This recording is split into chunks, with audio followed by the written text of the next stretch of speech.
In this video, I will explain you all the trading fees that you have on the platform BloFin. If you want to get the best sign-up bonus possible on BloFin, make sure to go down to the first link in the video description. You will get to exactly this page right here, and you can get up to $5,000 in bonuses. To create your account, simply enter your email address and set a password, and then you're ready to go. So first, let's get into the so-called order fees. As you can see, we have a maker and a taker fee.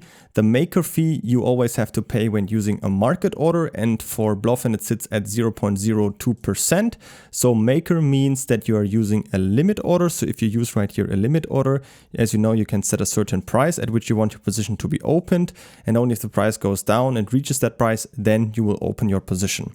So if you're using limit orders, that means you're a market maker, and you will therefore have this lower fee of 0.02% whenever you open or close a position. The other option is a so-called taker fee, which is a little bit higher at 0.06%.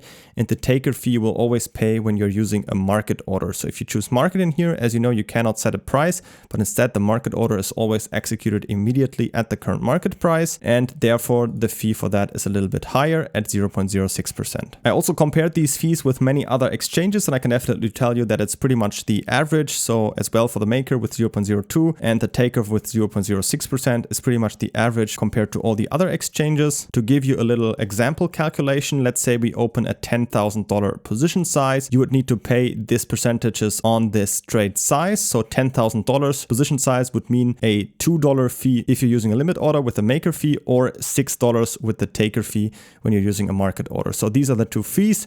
Of course, these percentages don't really matter too much because, as you know, the Bitcoin price can move up or down a few percent each day. So the 0.02 or 6% don't really matter too much. The second fee that is also there is the so-called funding fee, which you can always see up here. It consists of a funding rate, which can be positive or negative, and a countdown, which resets every 8 hours and then goes down to 0. And you only have to pay that funding fee when you have a position opened at exactly the moment when this countdown reaches 0. And depending on the funding rate, it can also be something you have to pay or also something you can get credited. So currently, as you can see, the funding rate is positive, which means if you have a long position opened when the timer reaches 0, you would need to pay this amount, and if you have a short position opened, you would get it credited. So depending on the market conditions, this percentage and also if it's positive or negative can change, and only if the countdown reaches 0 you would have to pay it. So on the other hand, if you have a short position opened, you would get that credited, and also if, for example, this would be negative, then if you have a short position you would need to pay it, and if you have a long position you would get it credited. And that's pretty much all the fees that you need to know about on the platform. Don't forget to create an account on BloFin by using the first link down from the video description to get up to $5,000 in bonuses. And if you have any other questions, feel free to ask them in the comments.